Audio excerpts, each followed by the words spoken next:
Bismillahirrahmanirrahim. Assalamualaikum warahmatullahi wabarakatuh.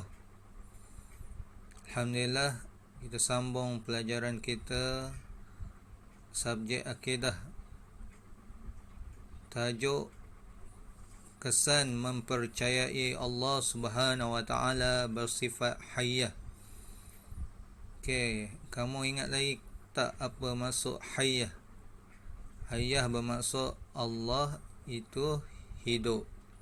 Okey, kita tengok. Ada 1, 2, 3, 4 kesan yang ada dalam buku teks ni. Okey, kesan mempercayai Allah Subhanahu Wa Taala bersifat hayyah ni bermaksud benda yang baik lah.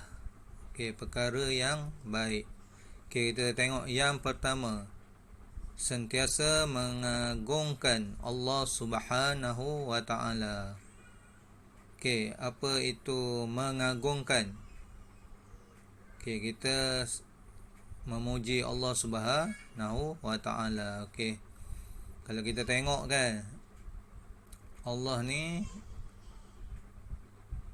agung. Sebab apa? Sebab dialah yang menciptakan alam ini kan. Kalau kita tengok bukit dan juga gunung yang tinggi tu adalah ciptaan Allah.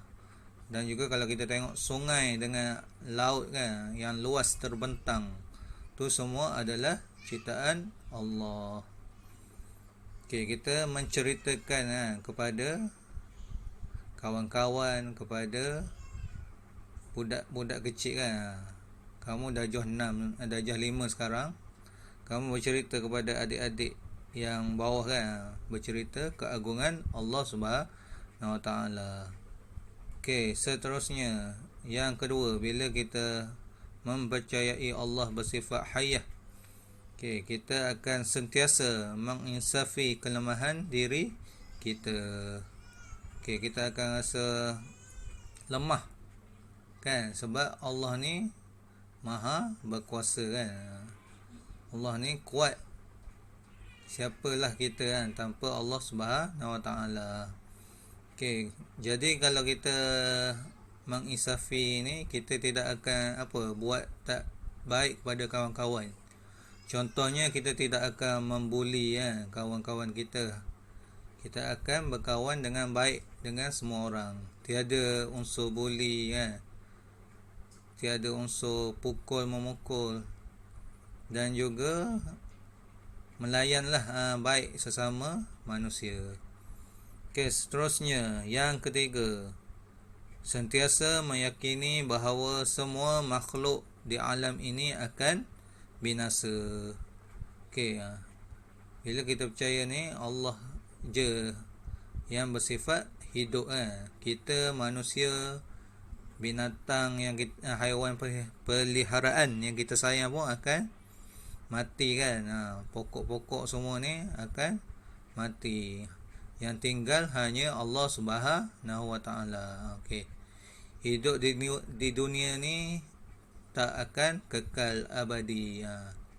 Kita sebagai orang Islam wajib percaya bahawa alam ini akan musnah dan binasa Yang tinggal hanya Allah Subhanahu Wa Taala. Sebabnya kita orang Islam ni kena percaya bahawa selepas alam ini kita akan berada di mana? Di alam akhirat. Okey, yang keempat, sentiasa bersedia dan mengingati mati. Kalau kita berimanlah dengan sifat ni, Allah bersifat hayyah, Allah ni hidup, kita akan bersedialah dan selalu mengingati mati.